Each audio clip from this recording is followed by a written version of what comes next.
Hi everyone, welcome. This is still Motherhood on Mother's World, and Mrs. Mobola shared real life with us, not just some fancy thing that you hear or motivational speech. We got to understand that type 1 diabetes at the foundation is it's relating to an autoimmune disease, and it has nothing to do with the way a parent parents actually.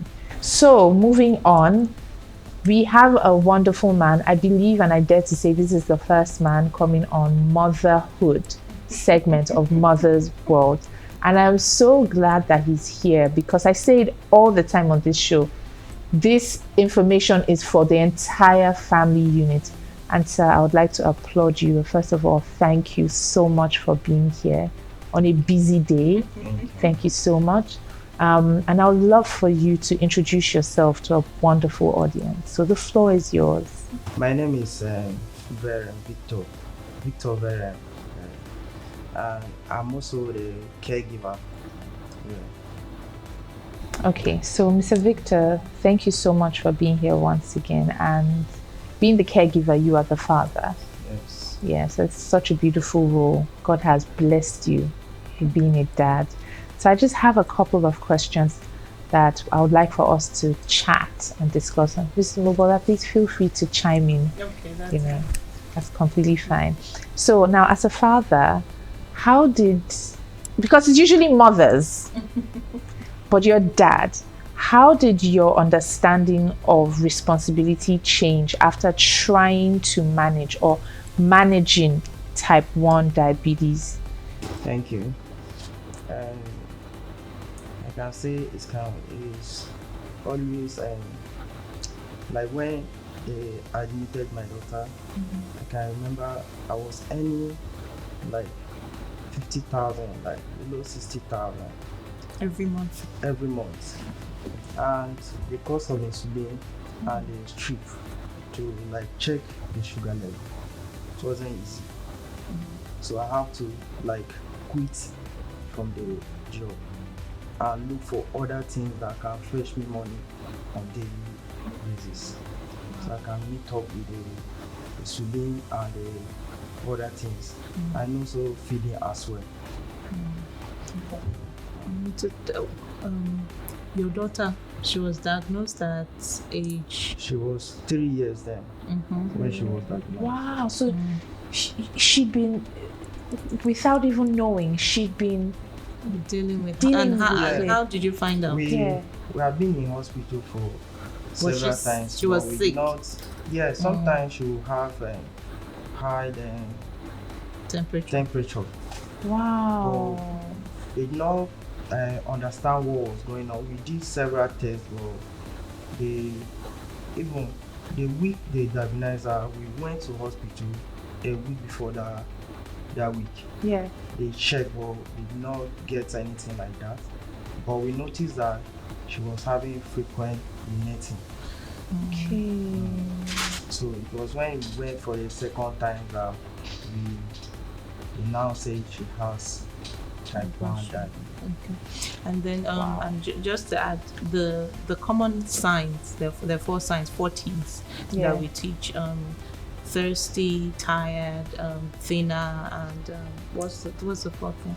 So they're thirsty a lot. Yes. They're asking to drink a lot of water. Yes. Then they're going to the restroom a lot. They're urinating a lot. Frequent Then they're urinating. tired as well. They get really fatigued.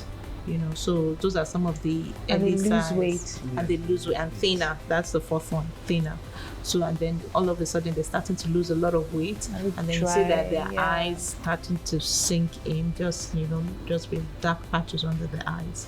So those are the 4 early signs. Yes, the 4 T's. Yes. Wow. And usually when they, like I said, so we don't have a lot of aggregate data in Nigeria to work with.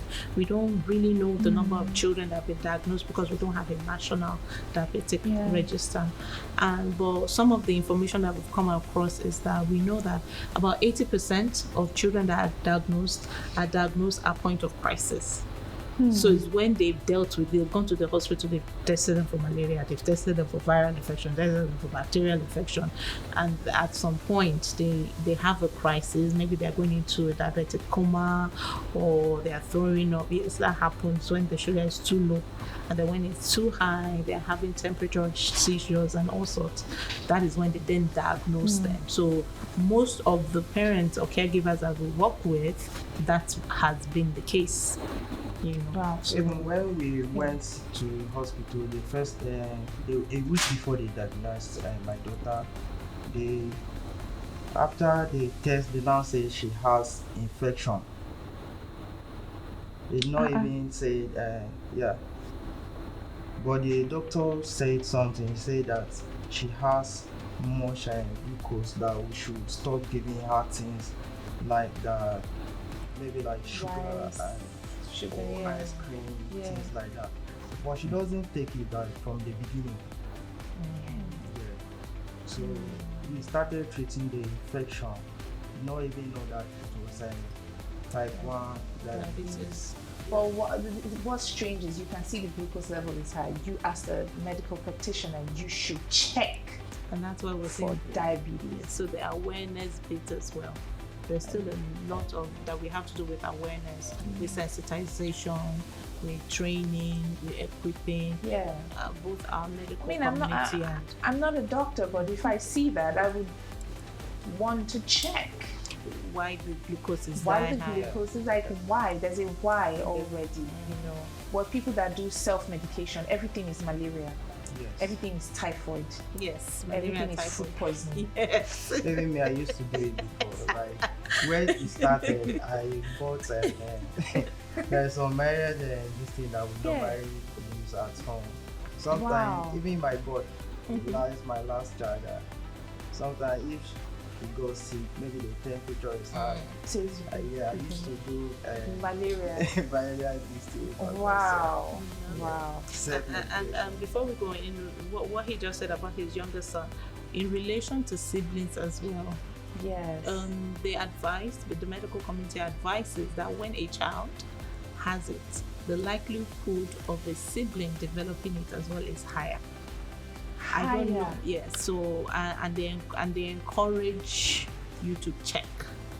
You know, just to check for antibodies that might be leading towards a type 1 diabetes diagnosis.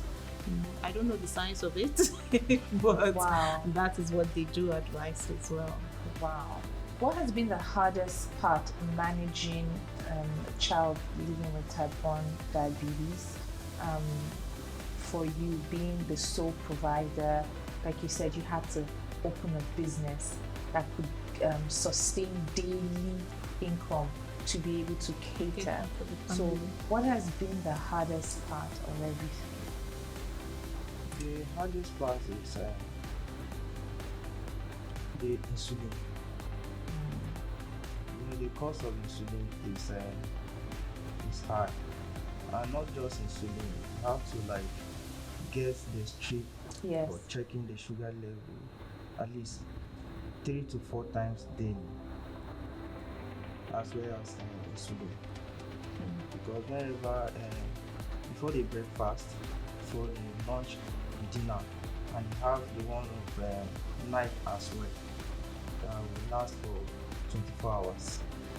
So, with this information, do you have any other person that you can pass down this knowledge to in your place? In case you are not there, is there somebody there that has been trained to be able to do these things? Yes, my wife. Okay. Being the father of the home, there are choices that you're going to make. Again, the economy is a major factor in every Nigerian home. Yes. The economy. And there is living, there's school fees, there's food. Just Yes. ensuring that at least every other person Yeah. feeds, you know. Accommodation. as well. Accommodation. He's had accommodation issues, and she's currently not in school, right? As she said, Yes. she's currently not in school because he had to take them outside of the city of the metropolis to stay for a while he resolves the accommodation issue. So she's been out of school from last year, and then so now that it's settled, then starting to then work on her going back to school. But that's it. At that point as well, you also have to find a school that can accommodate the condition. How do you make these difficult choices? How are you able to make these difficult choices when food, insulin, daily survival all compete at the same time? Because these are all needs. Yes, I must be sincere that I'm always grateful to God, because sometimes I don't even know how we manage to survive it. Yeah. And I must thank my mommy here because she has always been my backbone since I knew her. Wow. I've been so supportive. Like, if not for her, maybe I would have lost my daughter like that. Wow. Because the last time they admitted her, it was a sugar level against her. Yeah. They were giving the insulin, but it wasn't able to like regulate. So they now got to admit her, and she was the one taking care of everything, like from the beginning. Wow. Because when we were going to hospital, I was having like just 2,000 naira in my pocket, and we get there only for the test. We're spending up to like 100,000. Yes, and she was the one taking care of everything. Wow. Yes, it's not easy, but I must be grateful to God and she as well. The next question, we're talking about community. You know, we keep talking about community, and you just spoke that she has been your community. Yeah. You know, so like you've spoken about the role of The foundation. the foundation of her being your community as well. Yes. Right now, can you imagine other people that don't have a community? What would you say from your experience having a community? What would you say is the greatest thing, having a community that can support and relate to you? For people that don't have a community to support them, it's not easy for them, because there was a time I was chatting with one of the parents that she's also a caregiver, and she was saying that the biggest challenge she ever had is like getting insulin. Yes, and the insulin is a major problem, because if there is no insulin, definitely there is no life for the children, even with diabetes. Yeah. So the insulin is the key. So that's the parent that doesn't have, like the caregiver that doesn't have a community to support them, like it's not easy for them at all. Yes, people who are not employers enough, like people who doesn't have money enough to, like, even though they have money, like it will get to a point where you be tired, like you need someone to like support you. Yes. It's a continuous spending on. And your mental health is challenged, your emotional health. Through it, yes. Yeah. And even for us, for what we do, I really, at this point, I just really need to say thank you to our donors. They are selfless. The companies and the individual donors, they've been selfless. Before I even reach out, the minute I put a post up on my WhatsApp or on the foundation social media pages, they're reaching out and they're asking us, how much do you need, what is going on, and they go beyond the healthcare. They ask about accommodation, they ask about food. There's a lady that gives us monthly allowance for food, for them to buy food stuff for the families. You know, so we have our, and they've been selfless. Without them, we could not have. And that's why I was like, Nigerians were fantastic. Because it's our fundraising predominantly at this point, it has been friends and family and private organizations as well that have just, committed, to this cause to support the families. Now, with everything that has happened, definitely you must have discovered something in you that you probably never thought you had. you know, yeah, because There's a smile. There's a smile there. yeah, because in as much as tough things happen, we experience tough things. I believe a victor's mindset will search for the strength they've been able to, or something new they've discovered about themselves that they probably Didn't know what's didn't there. know. Yeah, so that smile says a lot. So, what would you say is something that you didn't even know you had in you that you discovered throughout this entire journey? I don't know that I'm such a person that work hard. Wow. Yes, like I can go beyond. Maybe I can do this, do that, for me to earn the money and take care of the family as well. You know, taking care of someone who has a type 1 diabetes is not easy. Yeah. Like I can say, because you have to balance the diet. Yes. Like, because if the person living with type 1 diabetes is taking too much carbohydrate, Yeah. the insulin will not be able to like. Yeah. So I must be grateful to God.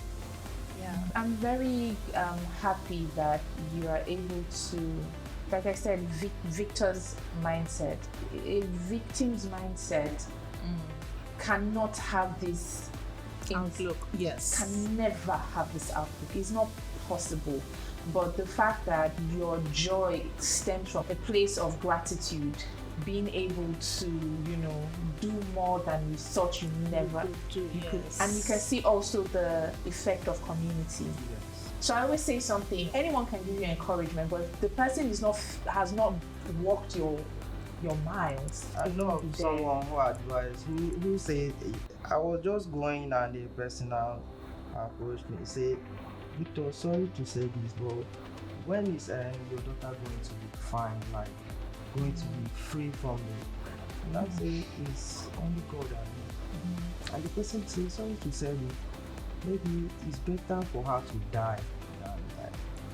I was like, we do have this kind of situations where people that are not aware of this, and those children are so talented. Like my daughter, like I said, she's very, very nice. Like she can sing.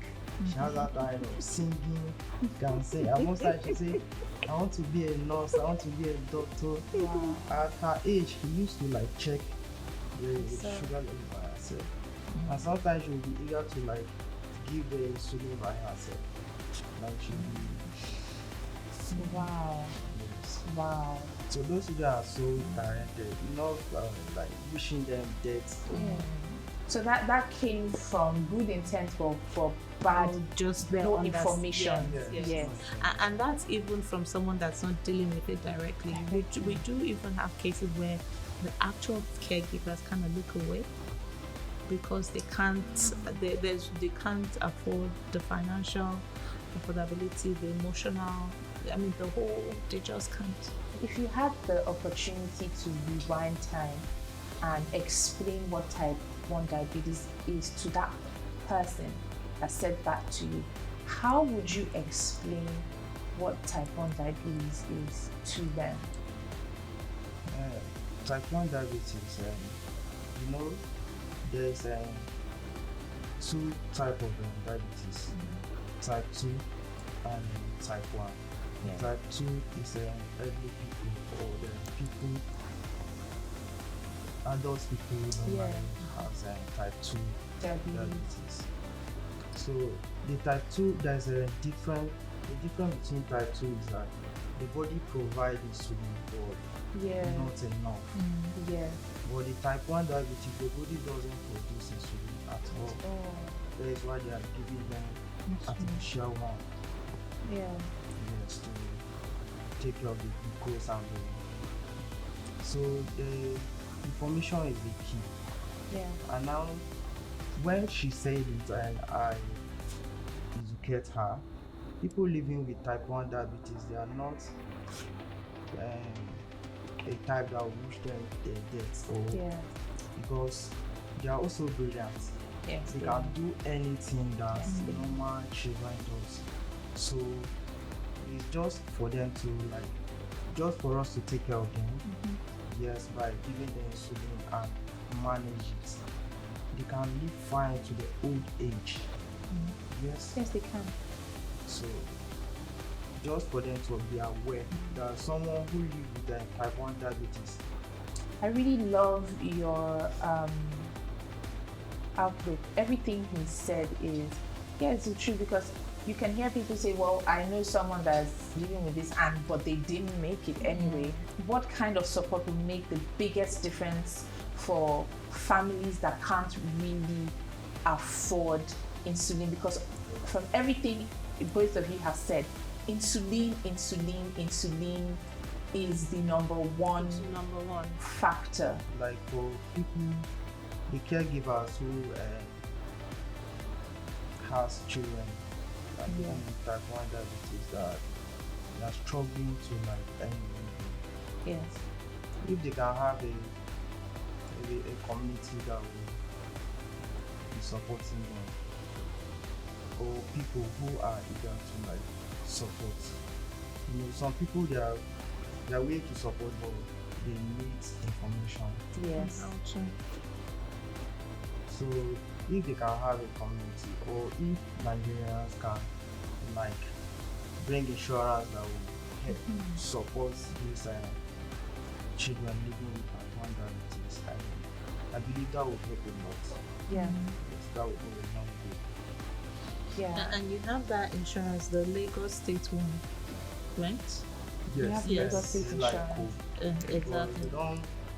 It's okay. It did not cover the Insurance costs, yes. Oh, yeah. It doesn't cover the cost of insulin, but I think it covers the cost of some hospital visits. Yes. Maybe So you want to do a test that's up to like 10,000. Depends the one you register. So I'm very grateful that Lagos State has that insurance. I think, yes. Yes. Thank you so much. We're going to go on a quick short break, and when we come back, we have another guest who is going to share her experience of having to manage this condition from infancy to teenager.